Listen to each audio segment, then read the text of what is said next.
ka-vlogag, samahan nyo kami ulit sa aming mini travel. Galing na nga si Len at Marisa sa bahay at nagkwentuhan nga kami saglit hanggang sa mauwi na nga sa usapang rides nga daw kami minsan. At ang nangyari nga ay hindi pa nga nadating sa araw ng napag-usapan. At biglang nag-aya naman itong mga to na magdavilan nga daw kami. At sa totoo lang mga ka-vlogag ay wala po talagang kaming ka-budget ng mga araw na yan. At pinahiram nga lang muna kami para matuloy nga lang ang unang gala namin. Dahil manggagaling pa nga ng trabaho si Hal, kaya nauna na nga lang sila Marisa at Lenlen doon sa Daviland at sumunod na nga lang po kami doon at doon na lang po kami magkikita-kita. At alam niyo ba mga ka-vlogag ay ngayon lang ako nakadaan dito sa Carmona ng nakamotor. Ang ganda pala ng kalsada dito mga ka-vlogag. At kung manggagaling ka nga po dito sa Dasma pa Carmona ay 29 minutes lang po ang inyong babiyahiin. At ito nga ay nakarating na nga tayo dito sa Daviland Park at ang una po natin gagawin ay hanapin natin yung dalawa dahil nauna na nga po sila dito at kanina pa po sila naghihintay. At pagpasok niyo nga po dito ay madami po kayong makikita na ang dami pong namamasyal, ang daming food court, ang dami yung pagpipili ang mga pagkain. At meron nga rin po kayong makikita ang mga mascot tulad nito ni Super Mario para magpasaya ng mga taong namamasyal dito. At meron nga rin po silang live band na makikita nyo dyan sa gilid at nakikita nyo po ang dami pong mga pumapasyal dito. At sabi ko nga, sunod na pasyal ko dito ay isasama ko naman ang ate Chay ko. So ito na nga, nakarating na nga kami dito at nakikita nyo mga ka-vlogag, medyo madilim na dahil alas 6 na nga po nang nakarating kami dyan. Ang ganda lang ng view niya mga ka-vlogag, ito papakita ko sa inyo.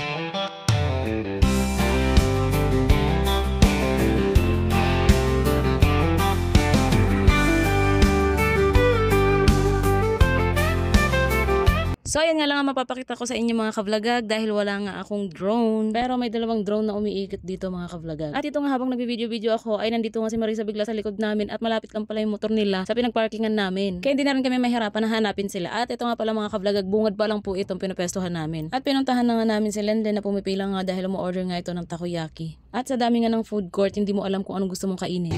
Damang video ako eh. Yung alabo ng motor. Sabi ko, so nasan sila?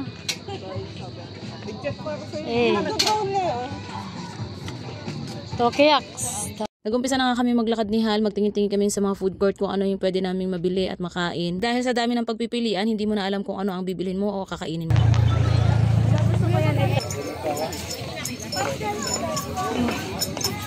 Gusto mo sa pinakadulo muna? Sa pinakadulo.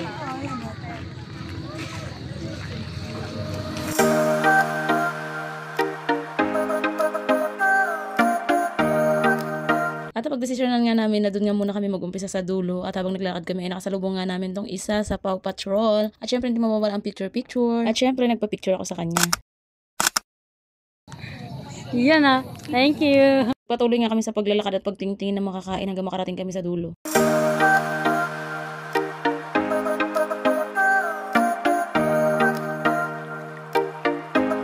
Feeling successful na punta sa dulo.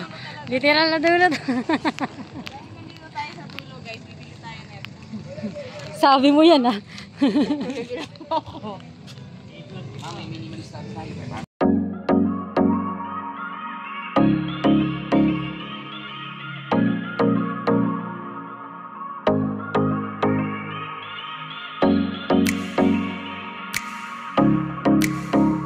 Dito nga tinikman ko nga itong cheesy corn at inihaw na pusit at tinikman na rin namin ang at umorder na nga rin po kami ng isang spad. Nagkakahalaga po siya ng 75 pero ang laki niya, sulit naman po. At nakahanap na kami ng pagpupwestuhan ng kakainan namin kaya eto, kakain muna kami mga ka-vlogag.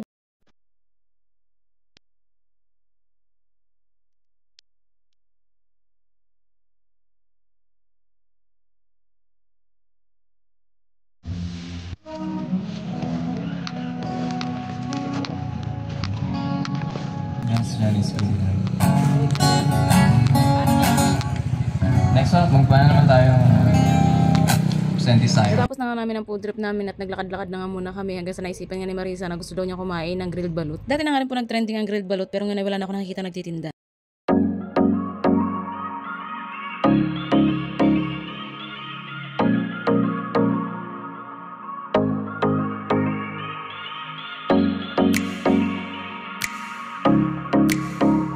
At sobrang bilis nga lang maluto ng grilled balut ni Kuya Richie's. At ito nga ay titikman na namin mga ka-vlogag.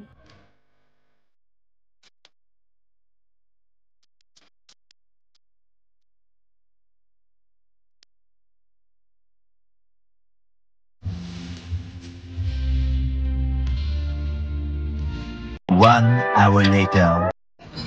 Ayan mga ka-vlogag, done na kami.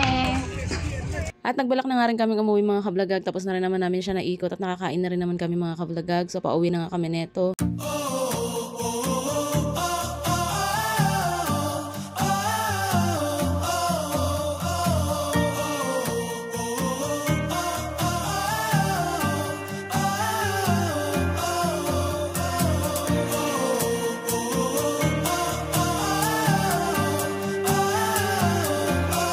Sa bilis nga ng biyahe namin dahil ang ganda nga ng daan, halos konti lang ang kasabay mo. Nakarating na kami dito sa Island Park. At nandito pa lang kami ay may pinaplano na nga. Parang may iba pa. Bala kayo.